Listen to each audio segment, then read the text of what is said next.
Tas ir normāli. Otro nedēļu pēc kārtas man jāēd ir sasolušas garnās. Tas nav normāli. Nevedīšu šitās. Oho! No kurienes tas? Un kā viņam šo savu piegādi? Kam? Rīgas suši? Jaunais sets, ar ko es tev prasīju? Nu jā, cik var lūgties? Un šito setu sauc I think you're nothing special. Nothing special? Nē, special.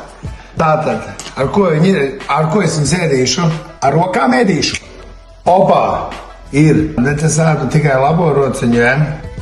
Tātad, ar ko sāksim? Šitais esot ar spice mērci, spice, bet spicy, ja? Un tīģeru garneli. Provēsim pirmo. Tu arī gribēji? Nē, ēdēt. Jam. Burvīgs. Ar ko šitais ir? Tagad ar ko šitais ir? Vācis tīģeru garnels. Šai tīģeru garneli. Tātad šitais bija ar tīģeru garneli, ar spicy mērci. Šitais ir ar jēlu lasi. Ja? Šitais ir ar sautētu lasi.